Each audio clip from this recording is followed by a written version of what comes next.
I think a lot of people still sleep on social They media. do. They're like, does it actually bring in sales? If you're not on social media, you're actually losing sales. You're becoming obsolete.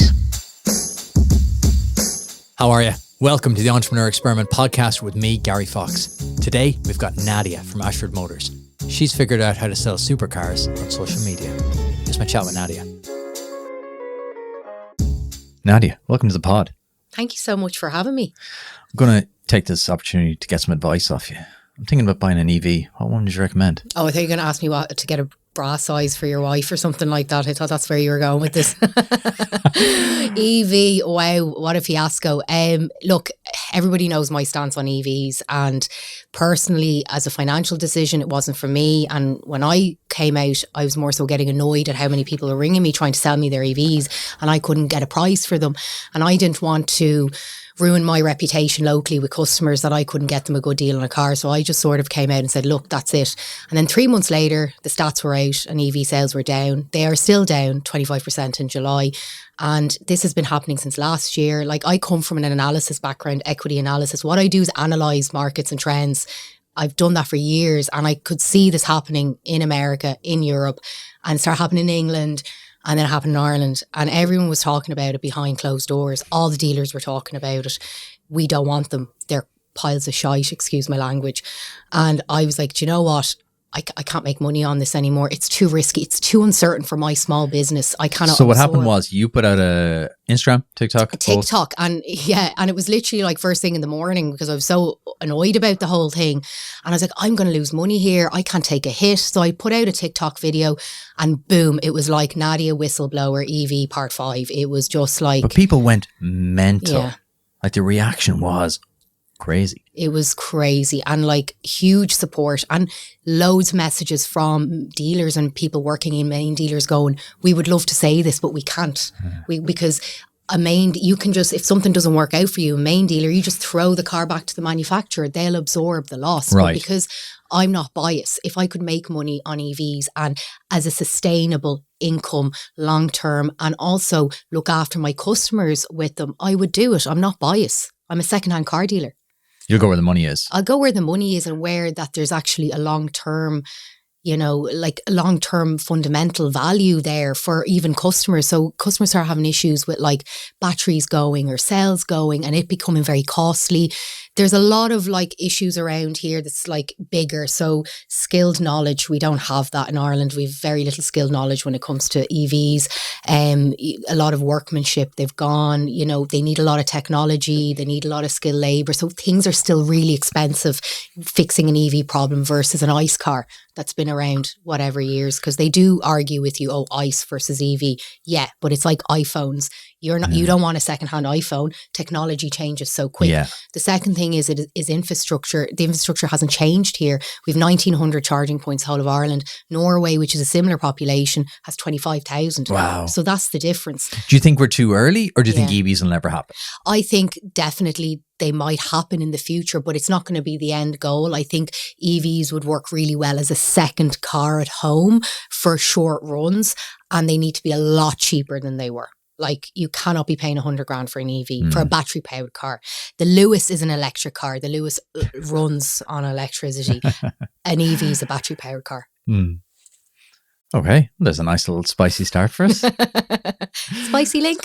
So let's go back to the start. What do you do? Yeah, so I'm a car dealer. I have a garage called Ashford Motors in Wicklow, which I started 4 years ago, just before the pandemic started. So I started the business in January 2020, and lockdown happened in March. Nice timing.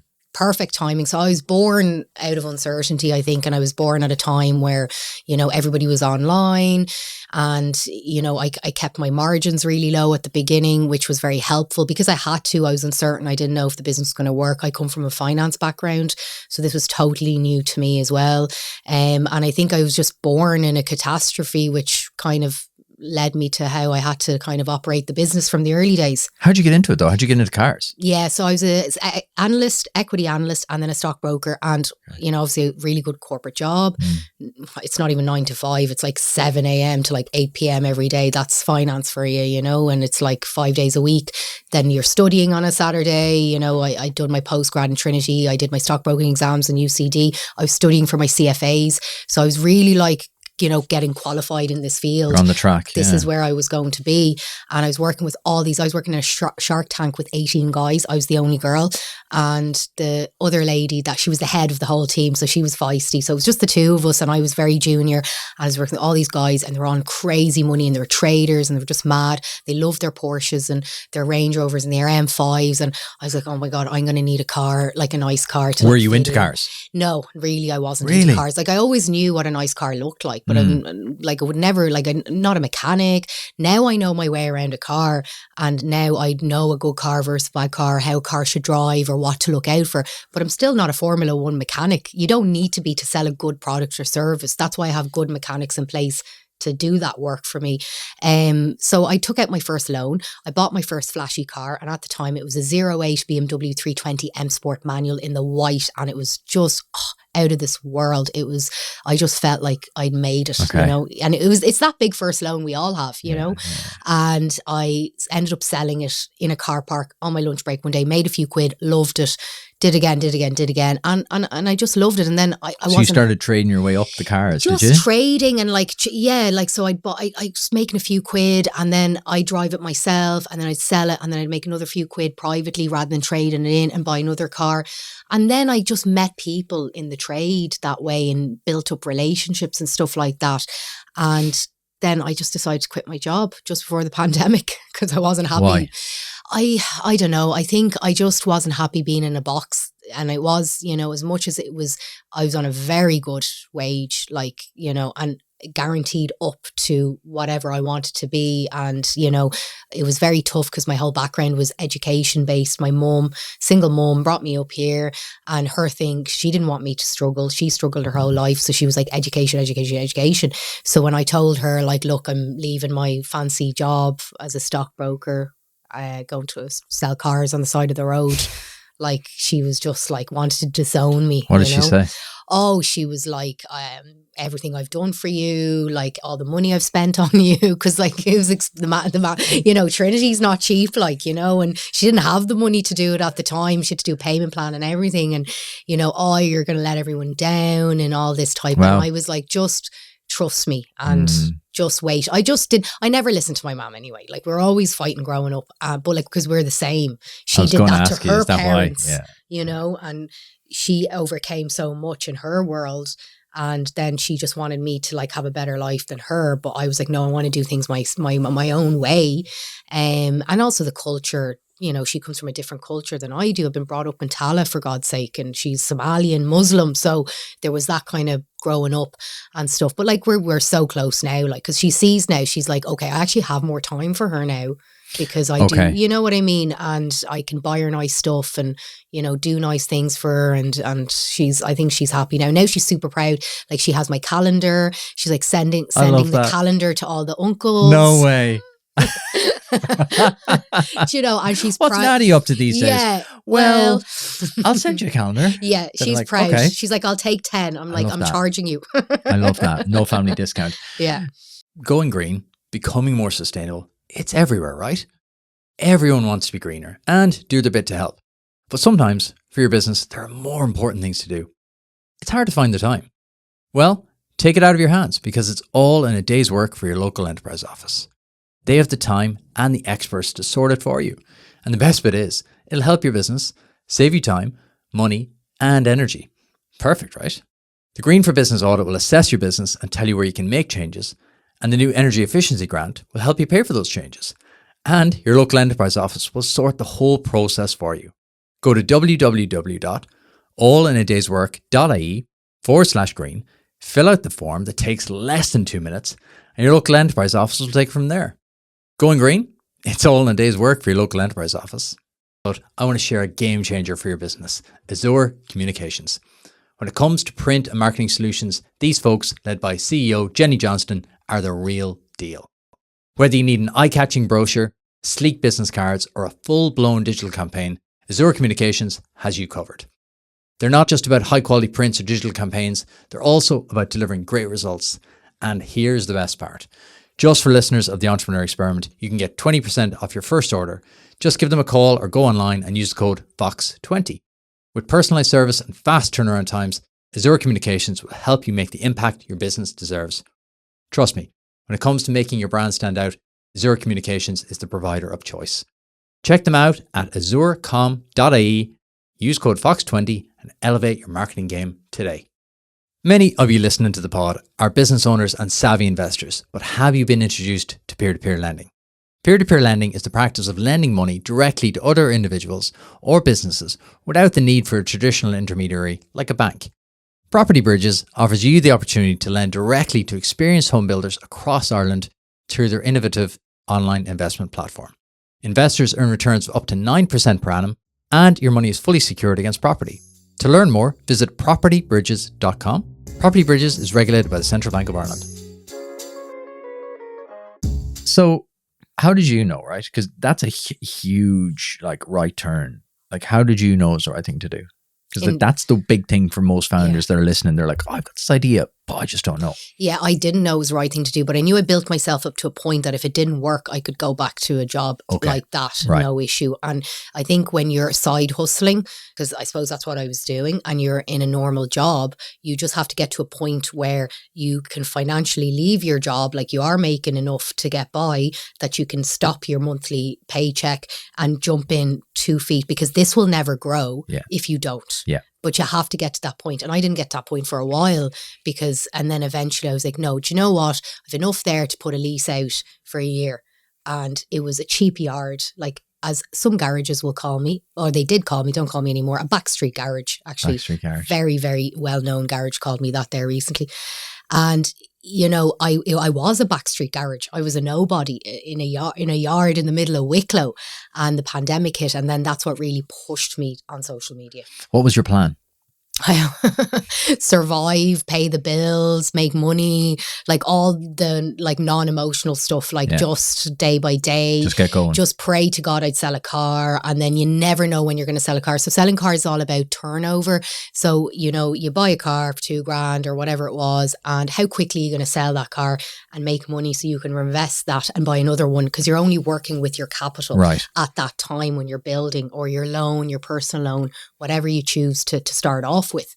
You can really start selling cars with 10 grand. You could start with 10 grand. I started pretty much like that, and build it. And then eventually where I'm at now, banks are throwing money at me. I'm getting capital from lenders and stuff like that. There was a period of I had to use high street lenders to get more capital, and that crucified me, but it's almost like a necessary evil to go through that as well. So I really didn't know how it was all going to work out. I just kept going. And I think when I started getting a bit of pushback at the beginning, that really drove me to go, no, I'm gonna prove myself here. Yeah. And what, January 2020, literally kind of February, March, it all kicked off. So what did you do? So when it all kicked off, it was more so, okay, first of all, how am I going to sell cars? So then obviously I was trying to do all the health and safety stuff, buy everything in, buying all the masks, buying all the sanitizer, buying the big gun. As I said, I was dressed up like Breaking Bad, my hazmat suit, spraying everything down. And then my next thing was, how will people know that there's a girl out in Rathnew trying to sell cars in an industrial estate? So then I started, and obviously I think it's my age group as well. I'm 33, but then I was in my late 20s. So I was all about social media anyway. I was on Instagram myself. You were native to it. Yeah, I was used to it. And I grew up watching the Kardashians and stuff. So I've always been into social media and stuff like that. So then I started an Instagram account and started doing videos. And it was funny at the time because there was another couple of garages that started blocking me on Instagram at the time. And I was just everything just kept pushing me to go, no, I'm going to keep going. And I just started doing stories of when a car would come in and then when a car would go. So then the stories built to full on videos, and then eventually got my own videographer, tried doing loads of professional videos, which they did really well. They ended up being showcased on RT in a documentary called Secrets of the Showroom. There's no secrets at all, but it was good fun. And then that really elevated my profile again. And then I always stuck to keeping the professional videos, because people could say what they want. They could say, oh, she just has her boobs out, she's doing that. But then they look at the professional stuff and they're like, hang on a second. So it's really important for me to always keep a level of professionalism while I'm doing funny viral videos to boost the brand out there, but also keep a level of a good business fundamentally. You see, you can market how you want if your business is good. Sex sells, boobs sell, but you're not going to have a long-term business just from sex sells. You need to have a fundamentally good business behind you, that you look after customers. You've done your I's, you've done your T's. I've just become a credit intermediary there in the last few weeks, so I can offer better finance deals for my customer. I was doing everything behind the scenes to make it a good business as much as I could, because it would allow me then to market how I wanted. Okay. And if people were there saying this and that about her, I was happy, because I was off here doing a deal and gone. And they were looking over here. They were distracted over here by all the glitz and glamour, whereas behind it, I love that strategy, because that was the one thing I was dying to chat to you about today. Because if you look at your social, it's so good. And when you're in the content game, you can kind of look at someone's social and go, I can see exactly the talent and the skill and the planning and the thought. Some people look at social and go, oh yeah, she's just got an iPhone and she's having the crack and she's been funny or whatever. But then when you look at the thought and skill that's gone into it, so I was dying to tease that out with you to see how you thought about it. So how did you kind of make that transition? Because you make it sound so easy there. I thought, I did this and then I got a videographer and blah, blah, blah. So bring me back to you making those videos, because creating content's hard. Putting yourself out there is hard. It's consistency and it's tedious, and you'll spend hours, if not years, doing stuff and getting nothing from it. But it all builds to something. I can wholeheartedly say on my hand now, I'm selling like there's no tomorrow because of social media. Really? On Instagram. I sell cars. I put up a car on Instagram, it's sold. People directly from Instagram. That's wild. Yeah, all my sales. So Instagram is more sales based for me. I do a lot of deals, and then TikTok is to brand awareness, go viral, have fun, connect with customers, have that relationship with my customers that I have. So you think of them differently as different very channels? Different, yeah. Okay. Now I do get the odd sale. I did sell. So one of my viral videos was my first any guesses I've ever done. So if you know about my any guesses, it's me at the back of a car, bent over, bit cleavagey, and you have to guess the car. So there's a lot going on there. And I got 2 million views, and it was an 8-second video, and I actually sold that car from that 8-second video. What? And it was an Audi R8. It was an 80 grand car. And that's when the penny dropped for me. And sorry, I know we're going off topic here, what you were asking, but that's when the penny dropped for me. I was like, hang on a second, there's something here that can be utilised as a tool that will actually lead to sales.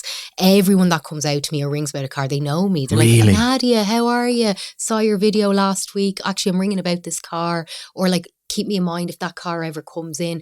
So there's so much potential for business as well. I think that'll blow people's minds though, because I think a lot of people still sleep on social media. They do. They're like, does it actually bring in sales? If you're not on social media, you're actually losing sales. You're becoming obsolete. Or they're not doing it with strategic mind like you. I think a lot of people. I don't know if it's that strategic. Well, in hindsight. But I think a lot of people do it and just kind of scattergun here, scattergun there, scattergun here, scattergun there. Bits and bobs, people and don't stick with it. People throw up something once a month and then expect you can't. I threw up a video 3 weeks ago, didn't do well, and then they get disheartened. You have to do it every day. You have to find stuff that's happening in your day to day. And I know I make it sound easy, and I really don't mean to come, because it's not, but it's worth it. And nothing easy in life is worth. If it was easy, everybody would be doing it. Yeah. And talk to me then about how much of your day is social. Because you can see the effort that goes in. So how much of your an average day? Every day. But how much, say, of the day? I'm on my phone all the time. Okay, how, are you saying creating content? Yeah, the creative, and then the shooting, and then the editing, and then the posting. So how much of that? It all divvies up then. So if I'm doing something professional, so that involves more time and people and cars and locations and stuff. If we haven't been getting great weather lately, so if last year I was doing a lot more during the summer, this year with the weather, and cars never look good if there's not a nice sunset or sunrise. It's it's never nice to shoot stuff during the day, and because you get that like flat lighting and it's not great. So that's been tough, but generally everything going well. 1 to 2 times a month I'll do something professional. Every day I post on TikTok, every day I post on Instagram. I don't really have anything to a T. I just post and I look for opportunities every day. There's always an opportunity. Somebody will ring me and say, oh, my son is going to this. Is there any chance you can collect me? And I go, opportunity for a video. Do you know what I mean? And so you're switched on. Yeah, you're thinking about it all the time. All the time. It's my, it's my time. Could take me 3 hours to drive down to meet them and come back. But that will translate to a video, which could translate to 1 call, 1 sale, and it's worth it for me. So you draw the straight line. Yeah. And I think that's the secret sauce for a lot of people. They're not drawing the straight line, or they think social is kind of like a nice to do. Yeah. Oh, we should be online. Yeah. As if like some mysterious. Yeah. Or I should hire somebody to do it. Yeah. Like I see a lot of garages now, which is amazing to see, because I'm seeing so many women now pop on the socials for garages, which is great, because I never saw that years ago. So that's brilliant. And I'm seeing every garage go on. I'm looking for a content maker. I'm looking for a Nadia. I don't know. Must post on TikTok. Nadia ain't cheap anymore. 113,000? 113,000 Instagram, which is very good for a business. Oh, it's huge for It Insta. is for a business, like, because Instagram is the graft, but that's where you get the money, so it's worth it. And then TikTok, you can be lucky with 1 video. But actually, lately, TikTok has gotten really tough. The algo's changed. It has, hasn't it? The algorithm has changed, and you just have to like try loads of different things. I've actually curtailed my sexiness on TikTok, and I've gone for a different strategy because it wasn't working anymore. So I was like, right, that's not working. I have to try something else. And more so Instagram. I've curtailed I've done that too. I've cut way back on my sexiness. Have you cut way back? I've buttoned up a lot. You've buttoned up, you're buttoned up, I'm buttoned down. But whatever works, right? So so the TikTok, I'm changing a lot. So I've upped my levels now on TikTok. Now I'm actually doing live deals on TikTok where I'm ringing customers and buying and selling a car, ringing other dealers. So I'm just constantly on the next thing, leveling up. I don't go, oh, I did that, I'm going to talk about it for a week to everybody. No, it never stays the same, doesn't it? It like doesn't. I post my figures every month on LinkedIn, and it's how I get most of my sponsor deals. I post exactly what I'm doing every month, and they'll swing wildly. So like it might be Instagram this month, then it might be TikTok, then it might be Instagram, and like there'll be millions in the swing. It's wild. It's crazy. But it shows you can never stop, never be still. You can never stop. And sometimes I'm surprised about Facebook. Facebook has been one I've been putting a bit of time into the last while. Like people are starting to say that to me again. People forget about Facebook because I didn't put any attention. So YouTube, I've really tried, and it's so hard. I think if you didn't get into YouTube 10 years ago, best of luck. It's really hard. It's really tough. I have a couple of thousand and it's so tough. Then TikTok is great. And TikTok, I have 203,000 followers, and I just got my blue tick as well, which is great because I was getting a lot of fake profiles. Oh, really? Like people trying to scam people. So now I have my blue tick so people know it's me. Did TikTok give you that? Or they kind of get in touch with you and stuff like that. Like it's a hard enough process. Really? Yeah. You have to be like... Yeah, you've got to be like, legit. Get your boobs out. Blue tick's going to lose it for another while. So like that's really interesting, because I was dying to chat social strategy with you because like there's so much to it. So talk to me about the other side of it then, right? Because I've seen you like really clap back at the trolls and the haters. Most people ignore it. I ignore it. Are you 50-50? No, I'm complete. Just ignore it. Complete ignore. Yeah. How do you deal with that? How do you think about it, I suppose? Yeah. Again, think outside the box. So I'll always come back to like think outside the box, and take a step back and think about it, and think about what way it can go. A, B, and C. Like there's always more than one way to skin a cat. And the easiest thing in the world to do is block, delete, and everyone does that. And if it's a complete troll and they're saying absolutely something totally left field that you can't even like come back to, that's fine. But if it's a real account and they say something, I would always respond. Never block, never delete, because one, it kind of hinders your algorithm as well. And if you have a bit of controversy going on in your comments and you have people clapping back and people talking or whatever, that really boosts your profile. But it also shows people how you respond and how you deal with things. And I think we're living in a world now, like I follow so many great businesses on TikTok that make me laugh because they give me an insight to say like a builder. doing his day-to-day stuff, and it just gives you an insight. I love those accounts. I love those accounts. There's so many of them. Because, we didn't know, me doing a deal on the phone, people love seeing the ins and outs of it and how it actually works. Especially normal stuff. Yeah, just normal stuff. Everyday people building business. Yeah. I am a sucker for that. I will watch that all day And long. if that's what you're into, like interior or building, then you'll go for that stuff. If you're into cars, you follow me because I'm showing you lots of different aspects of the car industry. So yeah, I just think definitely respond. Don't ignore, and it's the way you do it. Don't be aggressive. I'm very calculated to how I answer my call outs, but I love them because they give me an opportunity to go viral again and again and again and again. Okay, so you're getting multiple bites of the cherry. They're just feeding you ideas. Absolutely. Does it ever get to you? No, it did at the beginning. I'm like, what is it? Teflon?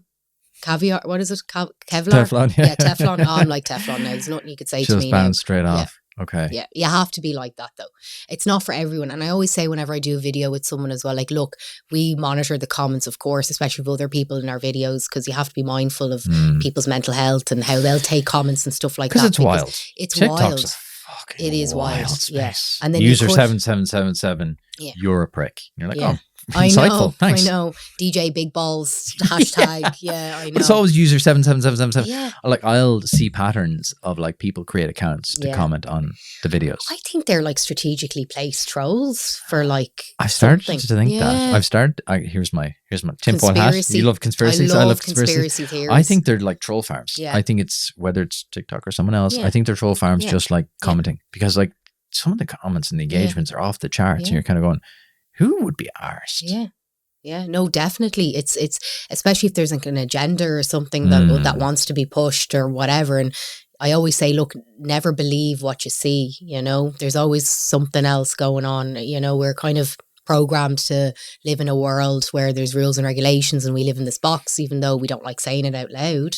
We do, and just always question what you're being told. I think after COVID as well, I think that's good advice. Some people have gone too far the other way. Yeah. They don't believe anything. I know. But, I think, be a rational optimist. Yeah. Just kind of go, Yeah. just think about it. We chatted about it over coffee. Yeah. Everyone wants it to be black and white. Yeah. Everyone wants it to be, you're either this Yeah. or that. The world ain't that. Totally. The world's grey. The world is this table. The world is grey. It's all like two things. I always think of this phrase, two things can be true at the same time. Yeah. Totally. And I think with me, that's why I have a competitive advantage, because initially when you saw my videos, it's like you can't be sexy or like be glam, basically. You can't be glam and then have brains. You can't do both. If you're glam, you're in a box and that's all you are and that's who you are. Or if you've brains, you're this type of person, but you can't be both. And then put those two into a male dominated industry, which is cars. It's like, and showing people actually this is a career for other women. You don't have to like do this, do that. You could be both. I always ask what your formula for success is, because we do experiments, right? And experiments leads to formula. Do you think that's it? Do you think it's the brains, the beauty, and an unusual industry? Absolutely. Yeah, could definitely be a formula. But you also have to you can't just, as I say, you can't just be sexy and sex sells and have a good business long term. It really doesn't happen like that. Like, you have to have a really good business and you have to look after people. Like, you have to treat people and the way you would want to be treated, even though that's not the way the world is. It's funny, isn't it? Like customer service. That's a huge thing really for has me. gone down so much. And then when you get it, you're so happy. Oh, people are delighted on the way. Yeah, they are. Even for just like a half an hour chat and a hug, but not even that. Just basic human decency. Like the Burnaby and Greystones, we go to that restaurant all the time because they're just good people. They treat you well. They're like, oh, do you guys need anything else? Do you want more gravy for the baby? You're just little things. Little things. I know. But see, everything has gone so about cost as well. That it costs nothing to be nice, though. Yeah. It costs nothing to be human and to treat other people like you want to be treated. I think too many people, we talked about this as well earlier, but people are angry, a bit on edge, and they just like throw you down your coffee or whatever. And I was like, it literally happened. There was a local place, set up a coffee shop, and your man just like literally I was getting a coffee, and he was talking to the person on the till, and he just slid it across to me like that without even looking at me. And I was like, I'm never going back there. Yeah. And I never have. And they're a local place. And I that's was like, customer loss. Like, forever. Yeah. And forever. Yeah. And I will never go back there. And I was like, because there's a great place, the Wicklow Wolf up beside me. I go there every morning now. Yeah. Because they're great crack. Yeah. You That's go in, all you're you like, want. oh, what's happening? That's Yeah. blah, blah. Yeah. Cat in there. She's next barmaid and she is the best crack. Yeah. And you'll have a bit of banter. Human. Yeah. Like we're all And that's humans. all you want. You just want someone you can have the crack with. And I think that's what a lot of people get from Ashford Motors is the crack. And they love it. They come out and they have the laugh, they have the bants, they get a nice car. They're happy if something goes wrong.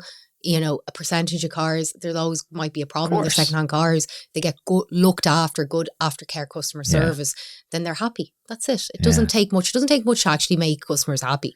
It's wild, isn't it? Though, like common sense ain't that common. Like, and it's strange. It really is strange as people look down to cost, going, "Oh, cut everything, cut everything, That's cut everything." The thing, yeah. And I think as well, what we were saying, COVID. Then as well, you have the younger kind of generation that were like not used to being out with people. Like you and me growing up, we were probably used to like, respect the elders and you're outside all day and, you'd have to do all the like crap stuff. Whereas just doing a graft, just doing a bit of graft. Yeah. I remember my first job when I was 15, phone shop. I loved it. Yeah. Because we'd be chatting to people all day, you'd be selling phones and you'd be having the crack. Just having the fun. It taught me more about life than most things, to be fair. Exactly. And now with the pandemic, people were stuck on the computer, the heads in the computer and even kids, I see young kids now and then the phone. And look, that's my job. I'm in the phone all the time. It's different. I can take myself out of that as well, Yeah. And look, people always go, oh, the young generation. I was like, bollocks. That's the same every time. Like, it's the same every young generation. You always like, oh, it wasn't like that in our day. It wasn't. It was different. It was something else. But like,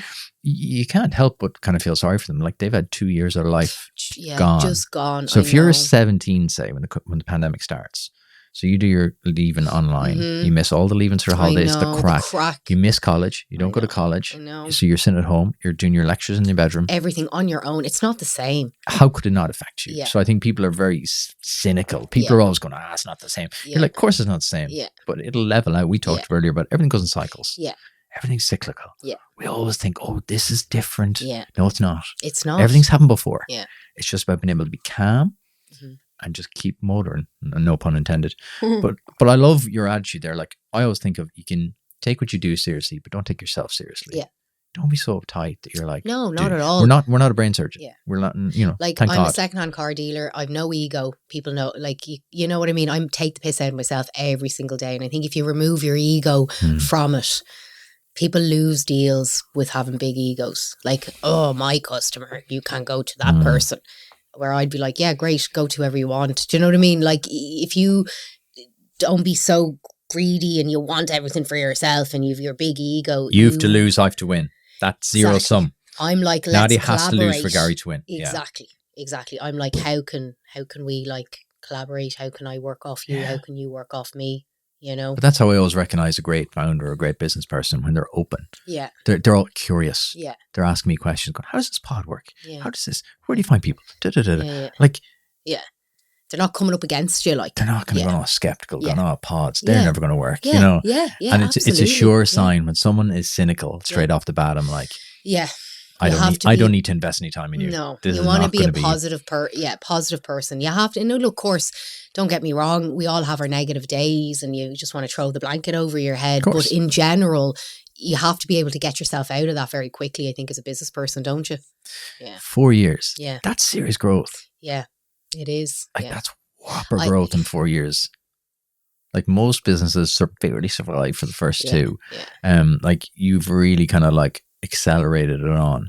What other factors have played a part in that? So social has been huge. So what else, either within social realm where you're like, oh, that was a game changer, that really moved me on? Yeah, taking risks, buying in like crazy big cars that like I never thought I'd sell, and then I do, and then you get a trade in, and do you then think you sell that. That'll be good content? You can't. Yeah, I bought a Lamborghini in my second year of business, and I was so broke after it. That car gave me serious anxiety, but I got amazing marketing out of it.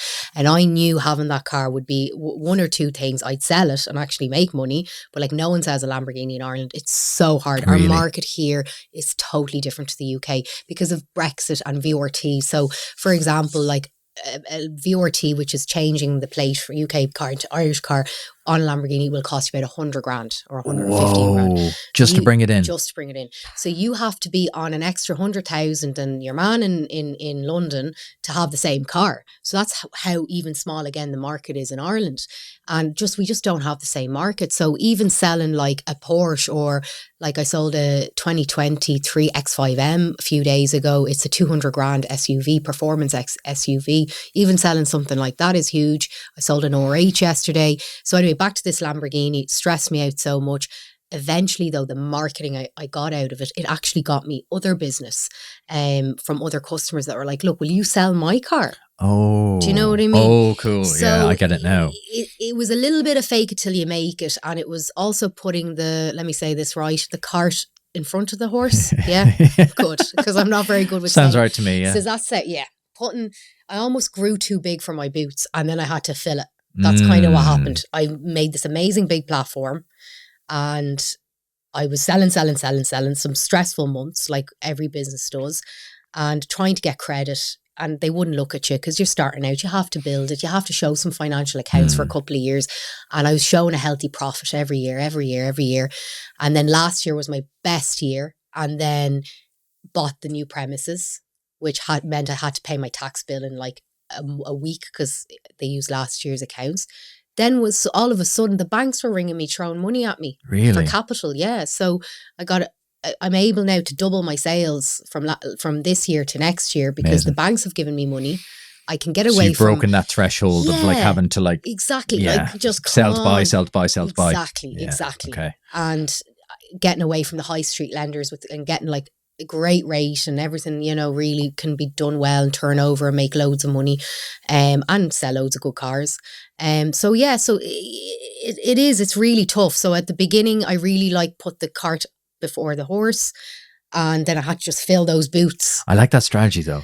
I like that kind of strategy of it's not the other way around. How do we, because you've done both, right? You've bootstrapped and grafted, but there does become a point in every business whereby you kind of have to overstretch in a healthy way. You can't overstretch and leave yourself broke. Take a risk. But there's a point whereby, okay, now it's grow or no grow. Now it's go big or don't go big at all. Now it's you take the risk. Because there's a tipping point. There's a tipping point in every business whereby grow. And then there's a moment whereby you either go up like that or you slowly start to decline. 100%.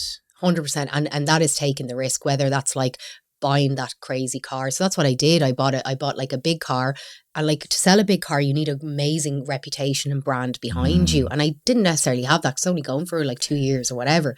Eventually that sold, and it sold through social media. Really? The Lamborghini sold through No, sorry, the Lambo didn't sell in the end. I had to just get rid of that. But I did okay out of the long run out. You flipped it back in the trade, is it? Pretty much. Is that what happens if you don't sell it? You flip it back in? You kind of flip it back in the trade. Gotcha. You do okay out of it, and in the long run I got different cars and I did fine in the long run.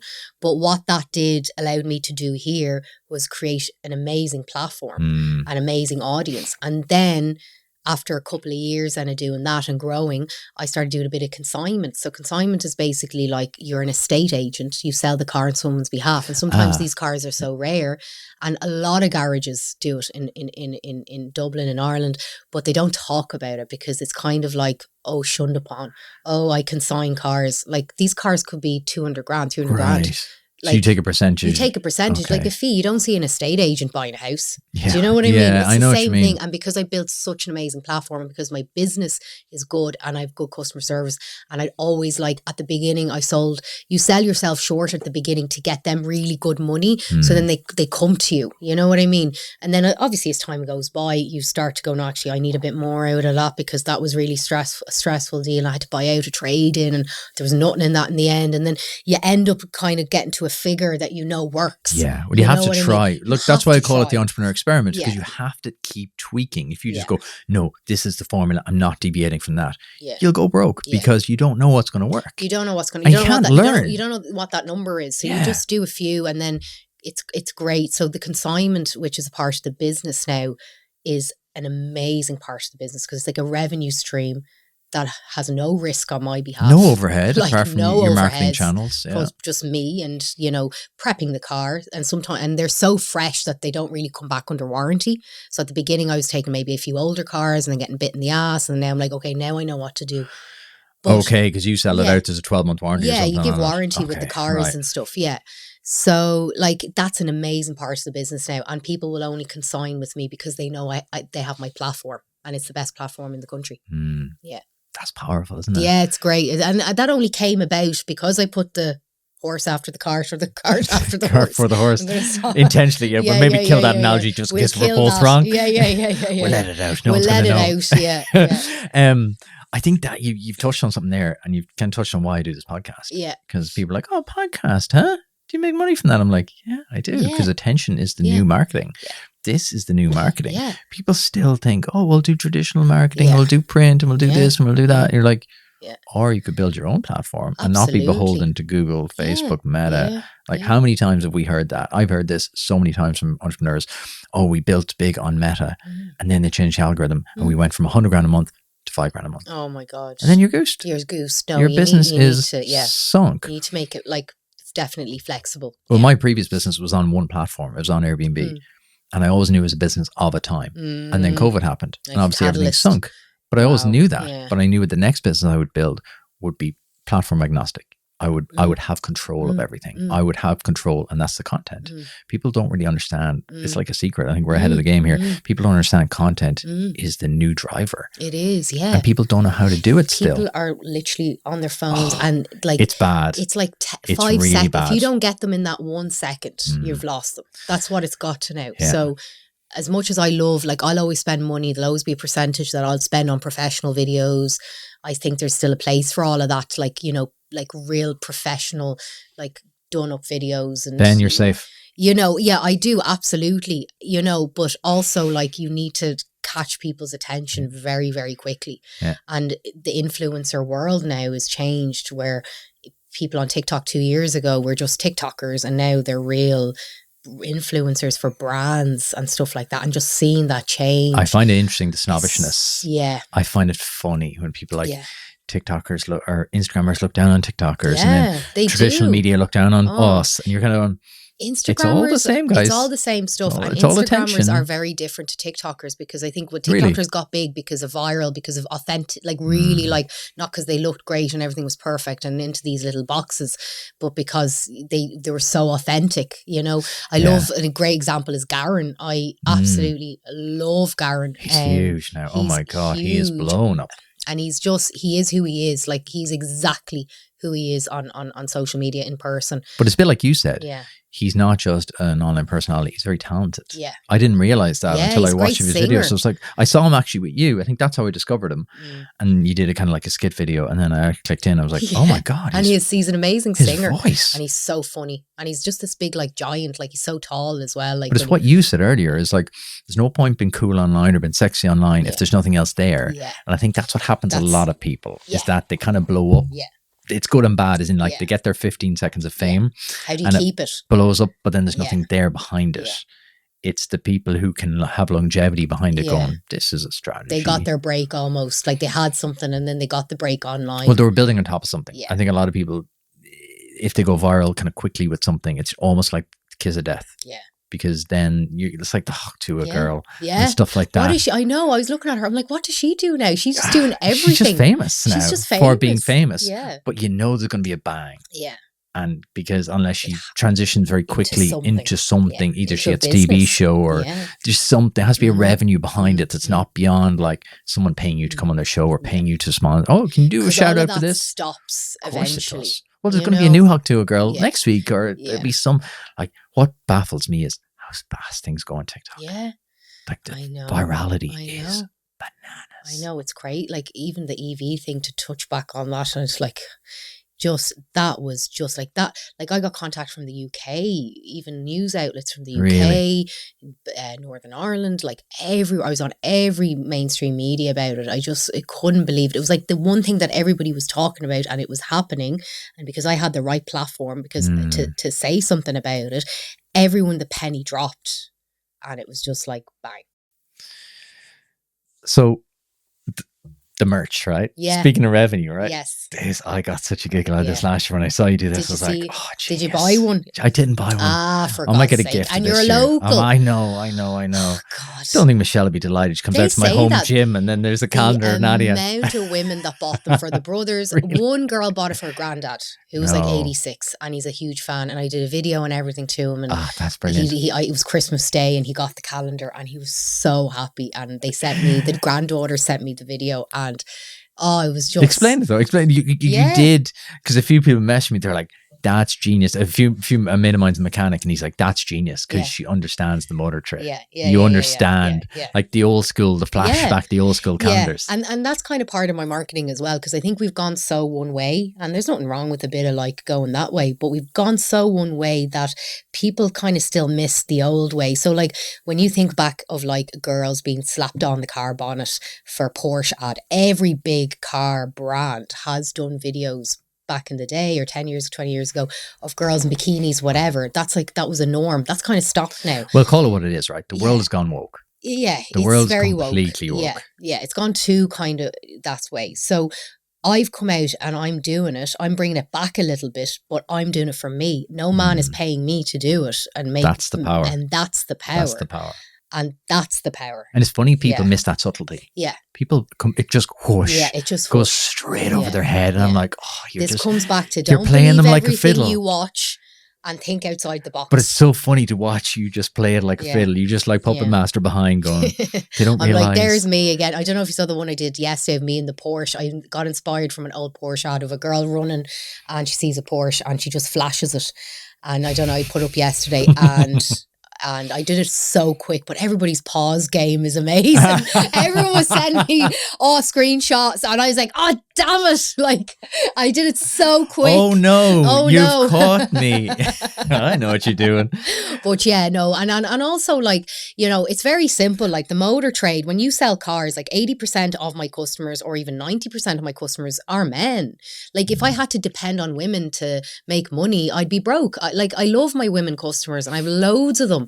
And they're growing, and especially now women are growing, like having no husbands, they're buying their own houses, they're CEOs. I've loads of CEOs and business owners that don't, or maybe husbands that have passed away. They come to me specifically to get them their cars because they feel like they can talk to me on the same level as a woman to a woman. I'm not going to like hoodwink them or like, tech this, tech that, speak to them in a language they don't know. So I have that, but the truth is men are my sales because that's who buys cars. It's like the beauty industry. Like, you know, a tanning brand can't really depend on men. So they target women and they do bikini pics. Why, if they can do it, why can't I do it? That's the funny thing, isn't it? That's where I'm going, hang on a second. That's double standards to me. It is completely. Yeah. And the people just can't understand like context and nuance. Like, oh no, don't do that. Yeah. You're like, why? You're bringing women back 25 years. Oh, am I? Like, do you know what I mean? You know, so I suppose, look, in a way, it's great to have all of that because I can play off that to get views and stuff like that. And people always ask me, oh, what's it like being a woman? It must be so tough. No, it's not. If I wasn't a woman, I wouldn't have a competitive advantage. I love it. I think it's great because everybody knows me because I'm a woman and because I'm Nadia, you know? Do you enjoy that part? Or does it ever kind of go, oh...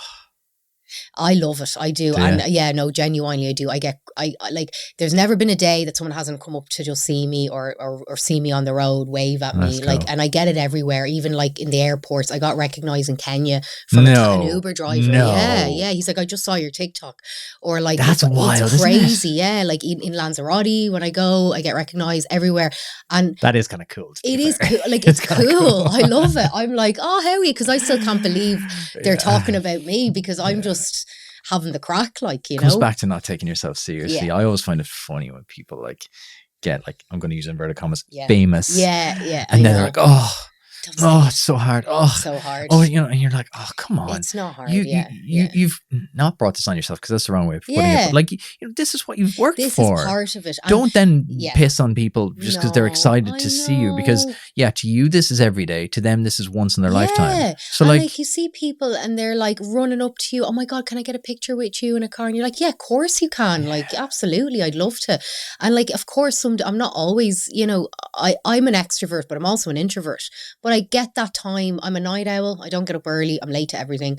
And I do all my kind of at night time. Okay. When the world has stopped. You recharge. I recharge, go back. go online, do my ads, do what I need to do. That's how you recharge? Yeah. Like, you really are working nonstop. Yeah, that's what I do, and that's how I recharge. And then I'm ready for the next day to talk to people, because that's my job. I sell cars, so constantly, like, you know, addicted to the business?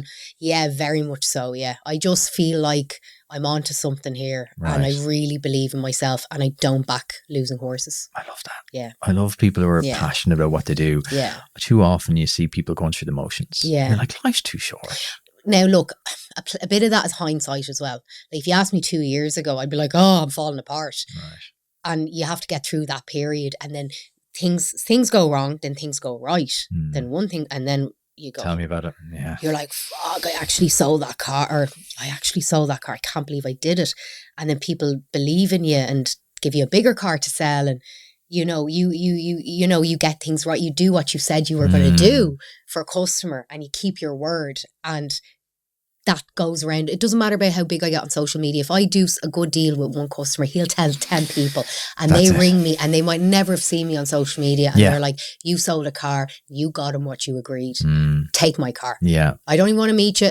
They've left keys out for me. I just go collect it. But that's how I get most of these guests. That's how I get most of the guests on the pod. You asked me earlier, is it hard to get guests? I'm like, it's not really now, because I've got, to a smaller extent, like you, I've got a good name, and people can find me very easily. Yeah. And it's generally Nadia said, Gary sound. Yeah. Cool. Yeah. I'll go on. Of course I will. Exactly. Because Nadia enjoyed it, hopefully. Yeah. And then you go, deadly. And but like, word of mouth is, and I say this to people all the time, it's everything, but everyone overlooks it. Yeah. Everyone's like, oh, what'll I do on TikTok? What'll I do in print? What'll I do ads? What'll I do this? What'll my tagline be? I'm like, relax. Yeah. How do you treat people? Yeah. If you start with there, the rest will follow. I'm telling you, it's you live it the whole way through. It's the little details every day. It really is. And I can't, and again, because I'm on a bit of a platform, I have to always now be very dot my I's, cross my T's, be very careful sometimes. And do you worry about that? I do and I don't, because I know my true intentions. I know where my heart is. So if I say something, I slip up. If I piss someone off, I always make amends. If I'm in the wrong, I'll always put my hand up. Right. I've no ego that way. I'll always go, oh, fucked up there. Do you know what I mean? Yeah. I did that. So I think if your intentions are there, then I'm not worried. But yeah, of course, you have to have some sort of safety margin, I suppose. And there'll always be a margin of error in any business. Of course, yeah. And as you get bigger, and as I'm getting more staff now, I'm transforming to a different side of the business, which I'm growing. So for example, this year I've gotten loads of brand deals. I did a brand collaboration with Sony Ireland for the Bad Boys video. I supplied cars for them for that. No way. I did a brand partnership with Oosh, which is a huge competition business. That was clever. And it was an amazing brand partnership. I saw that. That was real clever. Yeah, and that's going forward, that's brilliant. And then Circle K, and I've loads of stuff in the pipeline that I can't really talk about right now, but this is a different type of business that I never would have envisioned was going this way when I started 4 years ago. But it's another revenue stream as well, isn't it? That's the future of business, is having multiple revenue streams coming in, because if you haven't learned from the pandemic, things can change like that. Totally. If you haven't learned that lesson by now, you're not long for business, because the world is transforming, and at a real faster rate, because shit happens. Shit happens all the time. Things we never thought would happen. So if you're not building out in different areas, and like what you're doing, and like what I'm trying to do, is building your own platform. Yeah. You're not relying on someone else to push you forward. You're not going to go, oh, will I do some radio ads? No, you own the radio station now. And then talk to me about the master plan. So Nadia's master plan, because 4 years, you've exploded. Yeah. What do you think the next 4 looks like? People ask, would I ever sell the brand, sell Ashford Motors? Because the way the world's going, main dealers are going to go online. Well, this is what they want to do. They want to go pure online by 2026. So there'll be no main dealers. There'll just be, say, Volkswagen are the first brand to do it. They're going to sell directly to the customer. If you're buying a brand new car, a Tesla model, you go onto the website, I want a Golf. You pick what you want, you order, drop to your house. Wow. Or you might just go collect the keys. But there's no that go in for a test drive, chat through, and even trade-in values will be done online. I don't know how that seems wild. I don't know how, Google it. It's all there. I did a video on it a few months ago. I don't know how it's all all going to turn out. But that's only going to make independents like myself, like, more sought after. So your brand is going to get more valuable. Yeah. And also now I've bought the new premises, double the sales. I've got the banks behind me. Great, finally. And I'm just, and like, I'm up already. Like last year, I think I'm up 50% already this year in sales alone. Wow. Like, I've just had an amazing year, but that was really struggling for a few years. So it just feels like, everything's paying off. Thank God. I'm hoping, touch wood, it just continues. You're backing like yourself that. as well. You're backing yourself to new business. I think I have more confidence now because you're kind of like, oh my God, am I doing this right? Yeah. Like some days I was like, what am I doing? Am I actually getting this right? I think it's important. It's great to hear that as well. And thanks for being so honest, because I think a lot of people follow you online. They'd be like, oh, Nadia's just got to figure it out. Yeah. Nadia knows what's going on. Yeah. Whereas when I get to meet all these people, like, you kind of figure out, everyone's just figuring out as they go. Everybody's figuring out. I don't think I've ever met a founder. I've done nearly 400 episodes now. I don't think I've met a founder I'm like, oh, they know everything. Yeah. No, we're all figuring out as we go. And that'll be their Achilles heel if you think you know everything. That's the danger. I literally had someone said that to me this morning. They're like, oh, the people who really avoid are the people who pretend they know everything. Yeah. Absolutely. Yeah. But they get caught out real quick. I think that's the difference. Yeah. So the master plan, like a lot of people have asked me, would I sell the brand? I don't think I'd sell it anytime soon, but who knows in 10, 20 years, or expand it as a franchise. Because the way I built Ashford was to build it as an amazing brand, an amazing platform, great customer service. You have all the platform, you've got the premises, you have the brand, everyone knows you in the country. And it's called Ashford Motors. It's not called Nadia. And a lot of garages are called after the name of the person who owns it. Again, it's a bad strategy, I think. Yeah. That's why I call it the entrepreneur experiment. Didn't call it the Gary Fox podcast, because that has to stop. If I'm ever, God forbid, if you got sick or something, and you're like, I can't, the pod has to live beyond yourself. Absolutely. Yeah. What's coming up the rest of the year? Kind of bringing the master plan back to the rest of the year. Like, you've some exciting stuff in the pipeline. So the new premises. Yeah. What's the crack there? So new premises, it's just off the motorway, building it up at the moment. It's a big yard, just under an acre. It also comes with a cottage. I saw that. It's random. Gorgeous. Yeah, it's a real hen's tooth. I'm surprised no one else bought it, to be honest with you. But it's off the motorway, and so we're doing it up really plushly, really stately, big gates, big wooden gates, lights everywhere, beautiful red brick. It's just going to be fabulous, lovely showroom, glass, can be seen from the motorway, 25 minutes to Dublin. It's really easily off and off the motorway, it's a really location. Great location.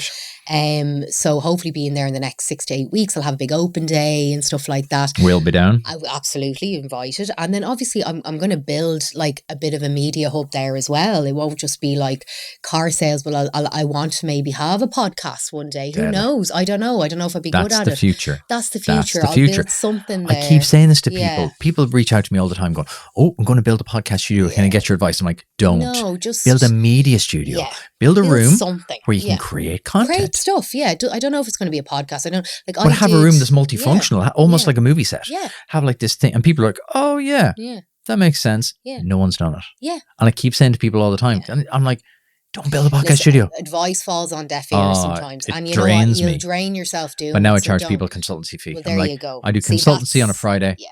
Book in there, and then if they execute, they don't. They do. If they don't, they don't. Your value time. See what happens as well. Like yourself, is your time becomes money after a while, because that's all we have. Experience. You've built the experience. I always remember one day years ago, I went into a mechanic and he did a little job for me. I think it was like a 10-minute job, and I was like, "How much is that?" And he was like, 30 quid or something. I was like, come on, 30 quid for 10 minutes. And he goes, do you know how many years it took me to learn to do that job in 10 years, Nadia? Do you know the equipment, the software I have to pay every year? And I went, okay, now I understand. Yeah. Doesn't matter. You could have gone to someone who would charge you a tenner and he wouldn't have fixed the problem for you. Yeah.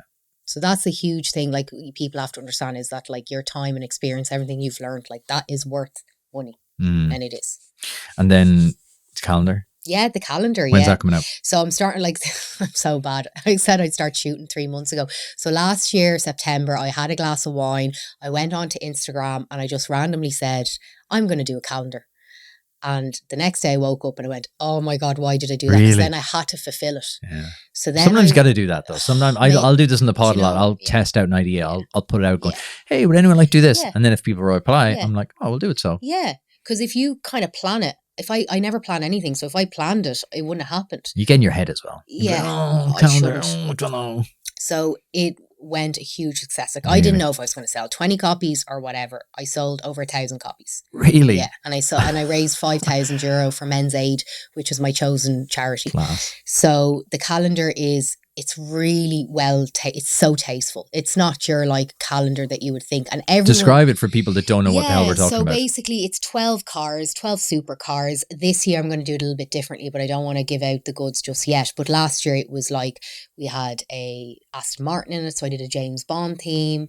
You know, we had an R8 in it. We had my 2 blue M5s I have, and it was all different locations, different sceneries. So like we had a castle in the back of one. Serious work in that. It was literally like I'm telling you now, I was wrecked. I was for about 6 weeks. I was doing 3 shoots a week, and some days traveling to Monaghan to shoot and then back, and then we do 2 shoots in a day at night because it was 12 cars, 12 locations, 12 Nadias, 12 outfits. 12 Nadias. Like, you know, there's only one Nadia. There's only one. There's only one, but I had to, you know, but I did it, and you know, I'm so thankful to my photographer, who was my videographer, who changed into my photographer. I was like, do you know how to photography? He's like, I'll give it a go. And he ended up being amazing.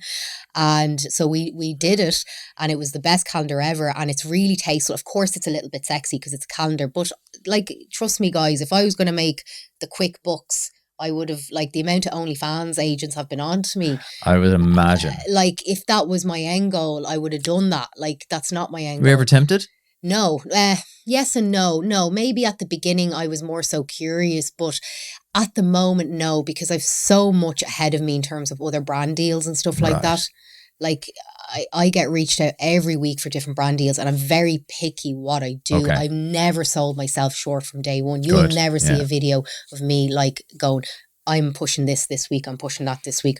Never. There's a lot of crap out there. I've no issue. A small business reaches out to me and they send me a product. I'll always do a story because I know what it's like and people have helped me up. Try to find that line, though, isn't it? Yeah, that's fine. But if someone's like, do this, and I'm like, you know, and it's not really even about the money. It is about the money, but also it's not. If I get like a brand value out of it, that brand is going to elevate my brand, I'll do it. So it's who you work with. I'm very selective. It's like who you work with. I was going to say lucky, but I haven't really. Like, I've worked with big brands Yeah. all the time. Like, you know, we've worked with Sage and Square and Amazon and things like Yeah. that. And you're like, that's who you have to associate with, because if you don't, you'll do any old thing. Yeah, And people see through that so fast. Yeah, and they do. online, people's bullshit detector is so high. True. And I'm lucky enough that I'm a business owner. I don't have to depend on like It's a bonus. influencing, Yeah. you know, for my income.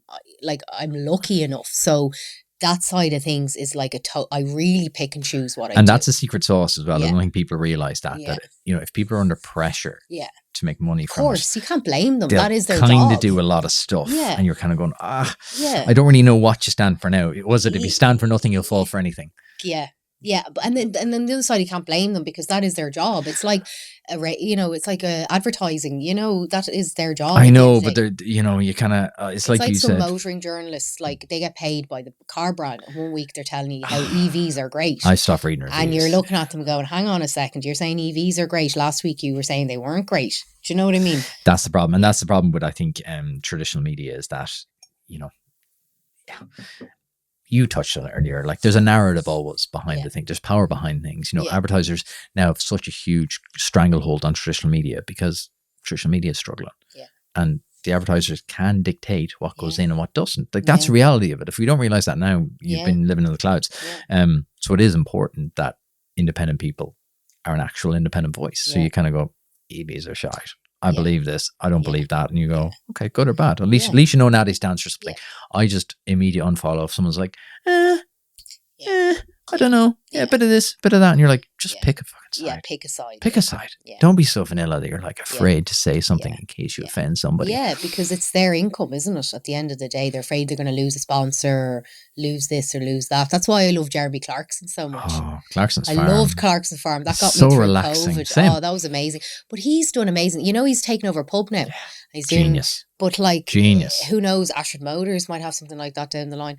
But you know, but your brand can translate because it's very clever. There's you and your brand. Yeah. So you can go multiple ways with the brand. You're not tied in. Yeah. At the beginning, there was conflict of interest because when I was getting brand deals, I had like motor brands that wanted to push me, but not push Ashford because you're kind of pushing your competitor.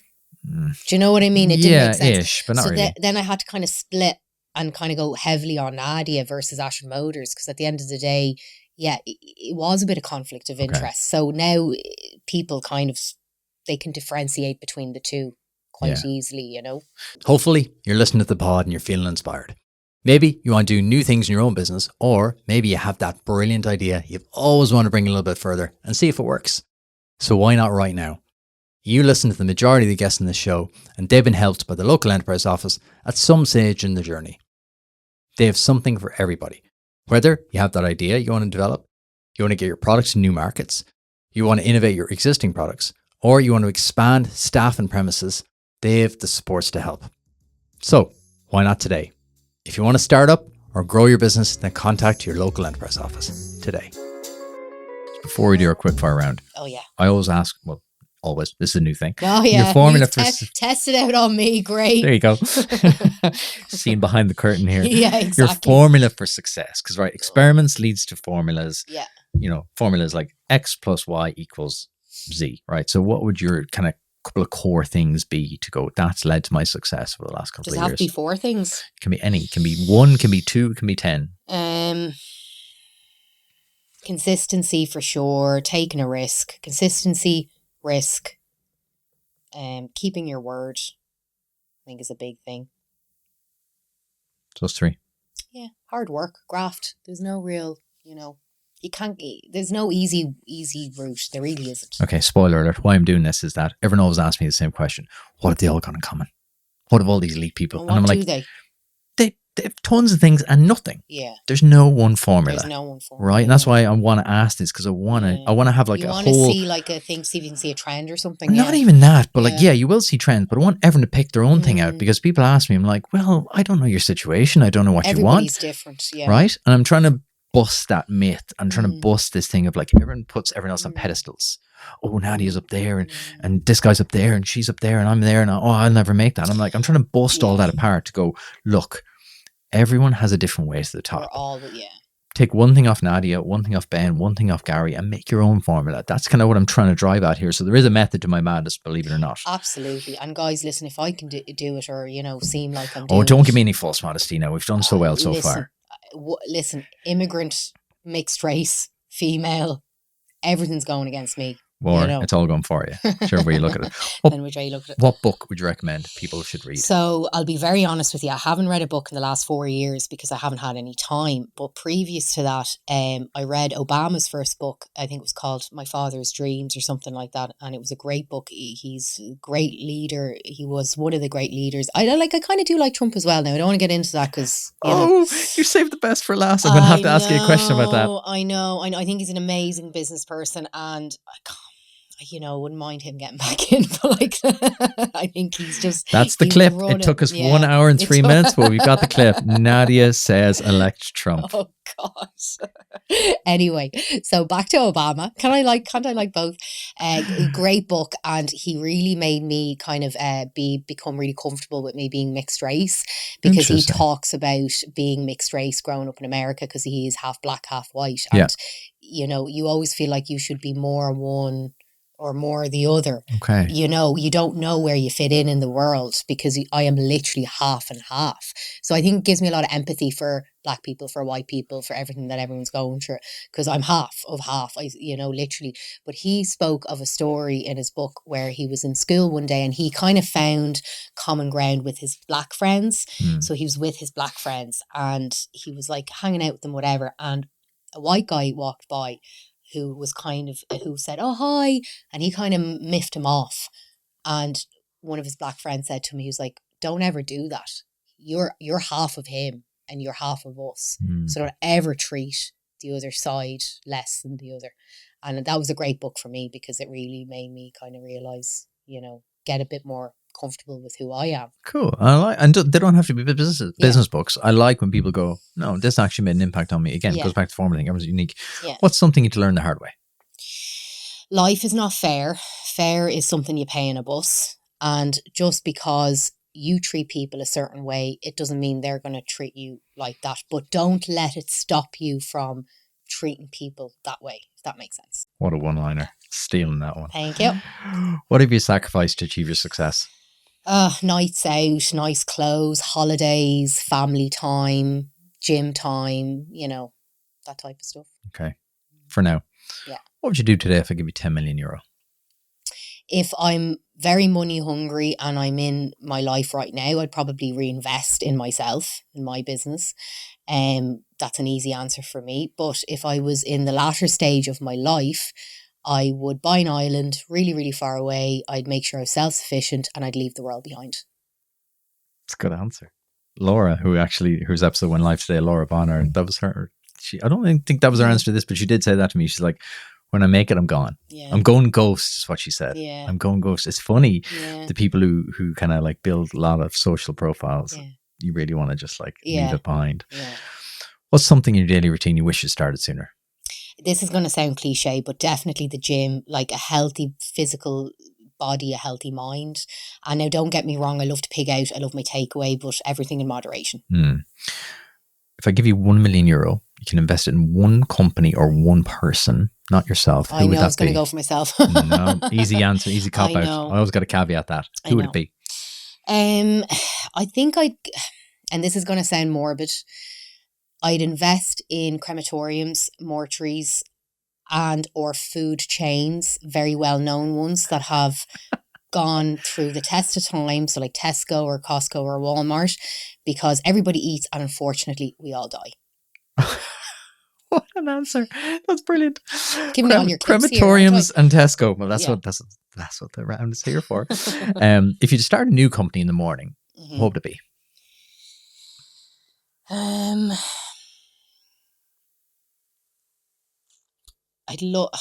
It's a tough one. Like, I'd love to do something with, like, I'd love to, because I have the African background, I'd love to do something with safaris, and that's always been like a long-term dream of mine, like start a safari kind of hotel, like glamping experience thing, and market it through my social media and stuff like that. I could see that, yeah. So I'd love to do something like that. Or, I love TV productions, I love working as content, so like maybe something like that. Yeah. Yeah, either of those things. I was going to say me again, but like I don't have enough. What do you believe other people would strongly disagree with or find strange? Definitely think outside the box. I know I've said this so many times. I think, someone I really look up to and is Michael O'Leary from Ryanair, and I think he does it perfectly. He is outspoken and he's proved time and time again my business is nowhere near his, but his business is making a huge amount of money and it's always growing over. Don't sit in the fence now. Don't talk about someone else. Tell me something you believed other people, like the EV thing, like Trump should be elected. Give me one viewpoint you think is a bit outlandish that people disagree with you on consistently. I think definitely, I just think there is as I always say, we're in this box. We are in a box and there's lots of guidelines and regulations around us, and just look beyond that of what's being said to you. So the EVs, Trump, everything that's going on, look beyond that. Is there a new world order coming? Is there something beyond it all? And I'd always I believe in aliens.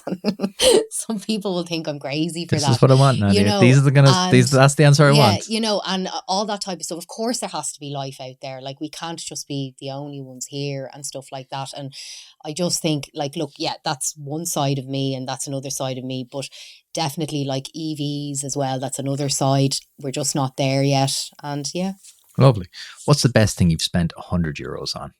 So years ago, I went to a foreign country with a friend of mine, and weed was legal there. We bought a bag of weed and we smoked it, and we ate loads of exotic food, and we had loads of deep, meaningful conversations, and it was probably the best 100 quid I've ever spent. You're full of surprises. Here's the gift that keeps giving. What's the final piece of advice for every entrepreneur or aspiring entrepreneur listening?